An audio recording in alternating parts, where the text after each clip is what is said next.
ce qui m'énerve au plus haut point, c'est quand on nous met des limites ou quand on nous interdit de faire les choses ou encore quand on nous met des barrières. No way! Si on a envie de faire quelque chose, on le fait. C'est-à-dire que moi, quand j'étais petite, on me disait que j'allais jamais pouvoir marcher. Aujourd'hui, je marche, je cours, je fais du vélo, j'ai nagé. Oui, c'est vrai, il m'arrive de tomber parce que pas plus tard que la semaine dernière, je suis tombée avec ma lame. Mais ça fait partie du jeu. De toute façon, l'échec n'est pas de tomber, mais de rester là où on est tombé. Et à partir du moment où vous faites le choix de, oui, voilà, surmonter ça, bah tout va. En fait, il n'y a aucune limite, il n'y a aucune barrière à s'imposer. C'est-à-dire que, bah oui, c'est vrai, on est handicapé, mais et alors ?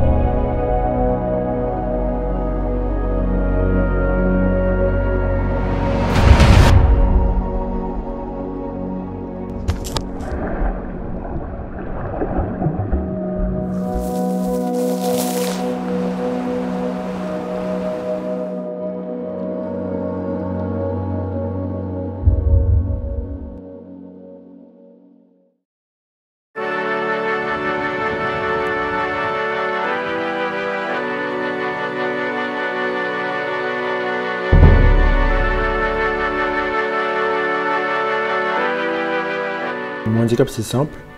Je suis amputé fémoral. C'est une malformation de naissance. Du coup, j'ai pas de tibia, j'ai pas d'orteil.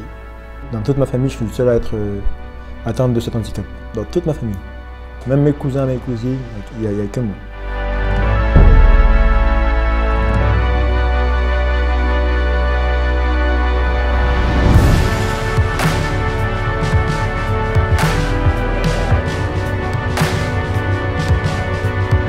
Mes parents, ils ont toujours été là pour moi. En même temps, avoir un fils handicapé, quand t'es un fils d'immigré et que tu viens d'arriver en France, c'est compliqué. Ma mère et mon père sont rwandais. Le Rwanda, c'est un petit pays à côté du Congo, la capitale Kigali. Et moi, je suis né dans un quartier musulman, Nyarugenge. Voilà, c'est un petit quartier pauvre de là-bas. Le handicap, c'est très très tabou. En Afrique, on cache même les enfants handicapés parce que c'est considéré comme de la sorcellerie, c'est considéré comme des enfants maudits un peu. J'allais pas à l'école et j'étais avec ma grand-mère et du coup, à 6 ans, je suis venu en France avec ma tante qui m'a emmené en France à 6 ans. La première fois que j'ai pris l'avion, je me sentais riche, c'était stylé. Je me vois dans les nuages et tout, je vole. Je me dis, waouh! Les nuages, c'est un truc de ouf. Il est classe, il fait chaud à l'intérieur. Il y a du chauffage, des lumières, un truc de ouf quoi. Il y avait cette période de l'hiver. L'hiver. Les nuages qui commencent à tomber. Je me dis mais c'est quoi ce truc? Ah, les nuages qui tombent comme ça. Et là on me dit non, c'est de la neige. C'est quoi ça? Bon, tous les enfants l'ont mangé, mais moi. Moi je suis un ouf, j'ai pas pris une petite poignée, hein. J'étais avec mes 2 mains. Je mets ma tête dedans, je remue, je fais c'est quoi ça et tout. J'étais en train de... J'avais les mains congelées, gelées. Je fais en fait le rap c'est bien, mais c'est super. Quand t'es élevé à même le sol, la poussière sur tes mains, les cloques et tout, quand t'es bébé, quand tout le monde te regarde et te rejette, déjà j'accumule un peu tous les stéréotypes qui existent sur Terre. Je suis noir, je suis handicapé, je suis musulman, je viens de la banlieue, c'est un truc de ouf. Tu peux pas parier, t'aurais jamais pu parier qu'un enfant comme moi s'en serait sorti là-bas. Je pense pas. Je pense que si mes parents n'auraient pas fait d'efforts derrière, je pense que vraiment j'aurais été un mendiant ou un manque rien. Franchement, je le pense vraiment. C'est tous les efforts et le cheminement d'une vie, le sacrifice de mes parents qui m'ont emmené jusqu'ici et ça me mène encore. C'est ce qu'ils font toujours.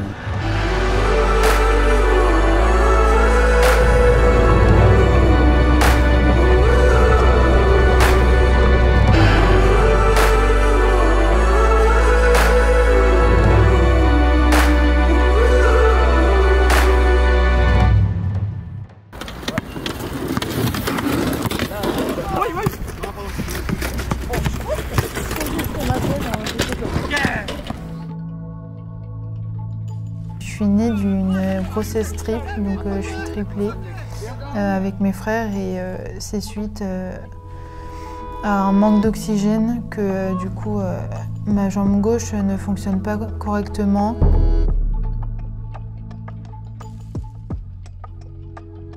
J'ai du mal à marcher, je fatigue moins vite que je fatiguais avant, mais je suis quand même fatigable assez sur cette jambe. Moi, mon handicap, c'est dû à un accident de voiture. Ça s'est passé à l'étranger en 2015. En fait, c'était ma tante qui conduisait, elle a fait un malaise au volant.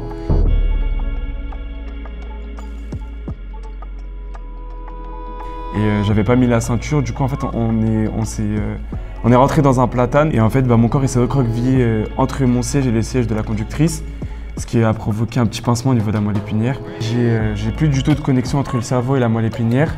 Donc ce qui fait que je suis paralysé des jambes, je ne peux plus du tout les bouger et je ne les sens pas du tout non plus. Au début, c'était un peu dur pour mes parents parce que déjà le fait d'avoir des triplés, ça faisait un peu peur. Et du coup, après, le fait de savoir qu'on était 3 handicapés, je pense qu'au début, ils étaient un petit peu déboussolés. Mais après, ils se sont toujours battus pour nous, pour tout le temps donner le meilleur d'eux-mêmes et nous offrir la vie la meilleure possible. Allez, tu apprends. C'est ça, mais... Personnellement, avant mon accident, je connaissais pas du tout le milieu du sport. C'est vraiment que quand je suis rentré dans ce milieu-là que j'ai connu tout ça.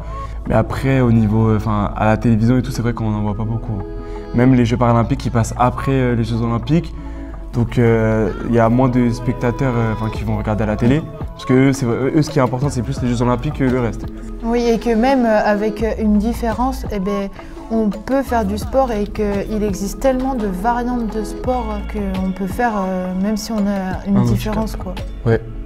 Pour moi, c'est vraiment pas du tout médiatisé et c'est comme si en fait on n'existait pas. C'est vrai qu'on n'en entend pas du tout parler et ça, je trouve ça vraiment dommage parce qu'il y a des jeunes, quand il y a des gens qui font des sensibilisations, que ce soit dans les lycées, les écoles et tout ça, ils sont un peu sous le choc de se dire « Ah il y a des sports qui existent pour les handicapés ». Tous ces jeunes-là, ils découvrent pas avant en fait. Je trouve ça vraiment dommage et ce serait bien de plus médiatiser.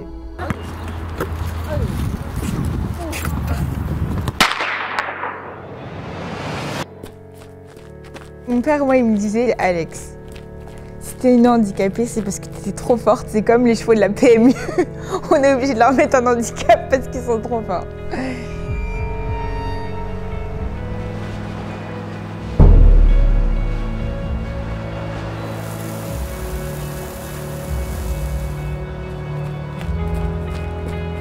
J'ai une agénésie du membre inférieur droit, donc en fait j'ai une jambe qui est légèrement plus courte que l'autre, donc c'est un problème de naissance, donc c'est une anomalie congénitale. J'avais une croissance assez grande, donc du coup ce qui fait que ma jambe elle n'a pas pu grandir à la même hauteur que l'autre, mais oui c'est vrai que c'est perçu comme un handicap, mais aujourd'hui je ne le perçois plus du tout comme un handicap.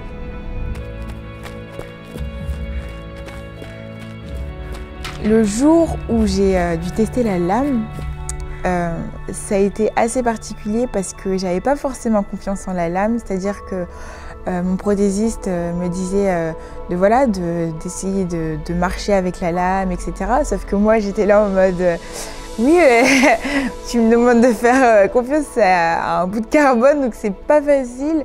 Mais au final, franchement, ça s'est bien passé. J'ai réussi à bien me familiariser avec la lame et les sensations sont juste énormes, c'est exceptionnel. On a vraiment l'impression d'être propulsé vers l'avant et en fait, si je devais vraiment associer un mot à cette expérience, ce serait waouh. Genre waouh.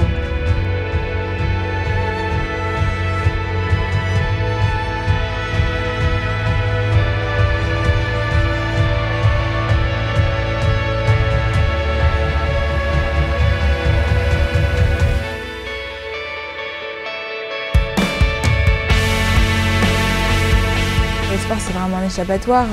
Ça nous permet vraiment de nous exprimer, d'extérioriser. Et c'est vrai que quand je pratique le sport, notamment l'athlétisme, j'ai l'impression de m'exprimer, de m'affirmer en fait sur la piste. Et voilà, je me sens plus libre. Enfin, c'était pareil quand je faisais de la natation, j'avais vraiment l'impression de laisser une trace en gros de ma personnalité dans l'eau ou même sur la piste.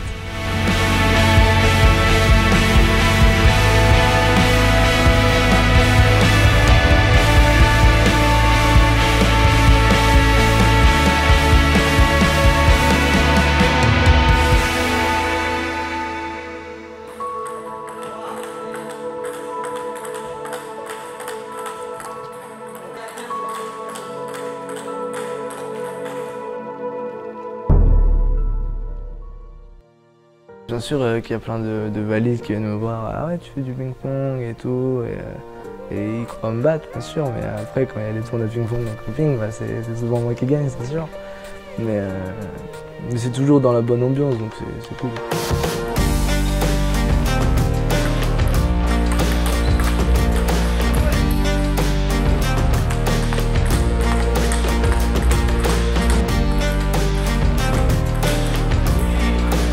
Je suis atteint d'achondroplasie, qui est un type de nanisme. Et l'achondroplasie est un type de nanisme où on se dit assez disproportionnel en fait, car les bras et les jambes sont plus petits que le tronc et la tête, qui sont à peu près normales. Du coup, le nanisme est une maladie génétique, et ce qui fait que mes parents sont aussi de petite taille. Et je pense que du coup, c'est grâce à eux que maintenant le regard, parce que du coup, ils m'ont appris à ne rien faire, à ne rien dire par rapport à ces regards-là, parce qu'ils sont passés par là quand ils étaient jeunes aussi. J'ai commencé par faire une année de foot, que j'ai vite arrêté du coup. Là, j'ai fait 4 ans de basket, et je me débrouillais pas mal pour quelqu'un qui est petit quand même, c'est pas la logique quoi. Et au final, en fait, arrivé à ma 4e année, j'allais passer sur un grand terrain. Et avec mon handicap, ça a commencé à devenir compliqué. Du coup, mon père m'a dit qu'il fallait que je commence à voir pour changer de sport, quoi. Et du coup, j'ai regardé dans la salle à côté, c'était un sport individuel, le tennis de table. Et j'ai été faire des essais. Et au fur et à mesure, j'ai commencé à aimer. Et du coup, j'ai arrêté le basket et commencé le tennis de table, quoi. La magie du handisport, c'est de se retrouver avec tous nos handicaps sur des compètes ou des stages et de créer des liens avec des gens qui soient fauteuil ou debout. Et c'est ça qui est magique.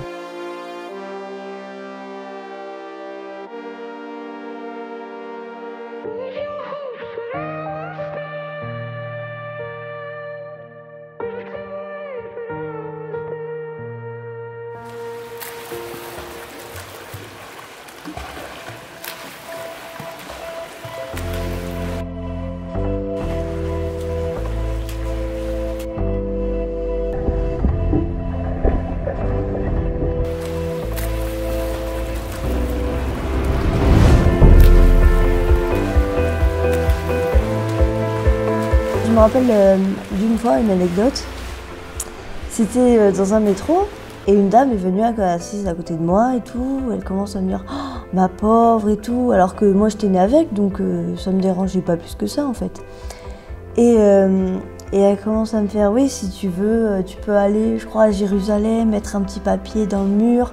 Et enfin, c'est pas que j'y crois pas, mais bon, c'est compliqué quoi. Et je lui dis non mais merci mais ça va, enfin je suis heureuse comme ça. Elle me dit, et en fait elle voulait pas le croire. Enfin elle me dit bah non c'est pas possible en fait que tu sois heureuse. Je lui dis bah si, je fais du sport à côté, j'ai été championne de France, tout ça je le raconte. Et elle me fait ouais mais quand même hein, bon courage, hein. Ah, ça doit être dur tout le temps dans le négatif quoi. Alors qu'elle voit pas le côté positif de ce qu'on peut faire.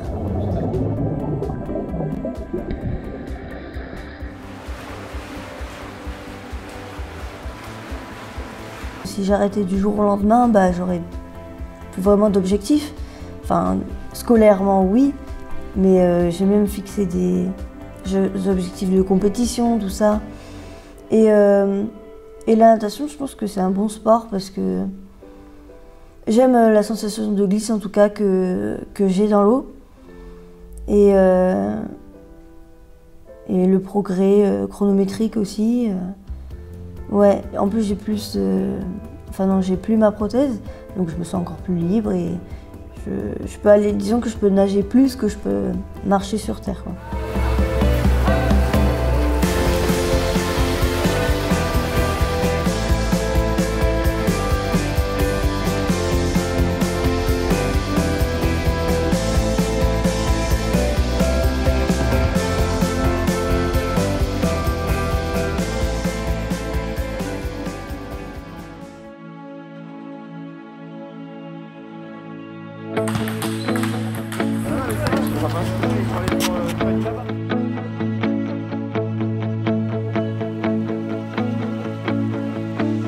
Le handisport, c'est quelque chose d'extraordinaire parce que ça permet aux personnes qui ont un handicap, par exemple du jour au lendemain, de pouvoir quand même continuer le sport. Notamment pour moi, comme j'ai dit par rapport à mon accident, comme je ne connaissais pas tout ça avant, et bien là, aujourd'hui, ça me permet de me défouler. Donc vraiment, c'est quelque chose d'extraordinaire. Après, c'est dommage que ce ne soit pas assez médiatisé. Qu'il faut croire en ses rêves et que c'est pas parce qu'on a un handicap qu'on peut pas faire du sport comme tout le monde et être champion du monde et même être en haut niveau. En termes d'émotion, c'est la même pour un valide et un handi, par exemple, de gagner les Jeux. Mais je pense qu'elle est même au-dessus pour celle d'un handi, car celle d'un handi, peut-être qu'il a eu un accident pour avoir eu son handicap. Peut-être qu'il est né comme ça et que du coup il a eu des discriminations quand il était plus jeune. Et c'est un peu une revanche sur sa vie en fait, de gagner des jeux, de faire du sport à haut niveau malgré son handicap. Je pense que ouais, si, c'est même plus émouvant le sport handi en fait. Tous ceux qui pensent que le handisport c'est pas du sport, je les invite à aller regarder des compétitions ou même des athlètes s'entraîner, tout ça. Voir que c'est réellement du sport parce qu'on en chie vraiment à chaque entraînement. Au lieu de juger comme ça sur un individu par rapport à un autre, c'est comme juger sur la couleur de peau, sur les origines. Ça n'a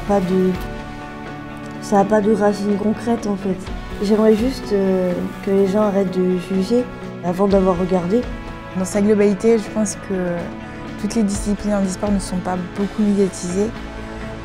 Je trouve ça dommage parce que c'est toujours intéressant de voir comment les personnes se débrouillent en fonction de leurs différentes pathologies, de voir comment ils sont débrouillards, comment ils mettent en application tout, ils mettent tout en application pour pouvoir y arriver. C'est juste beau à voir et puis c'est très intéressant. On se donne et voilà, faites le pas, avancez et vous verrez que vous n'allez pas regretter. So guys, come on, let's do it. on est quand même extraordinaire quoi. On est quand même extraordinaire. Il y en a, ils sont super forts. Hein. Non mais vraiment, là je me moque pas là. Il y en a, ils sont super forts. Pas moi, hein, mais il y en a, ils sont super forts. On est juste hors norme. Voilà. Oh mon dieu, ça tu le places là. Ça franchement, attendez, mais là. Wouh. Alors là c'est terminé. On peut s'arrêter là.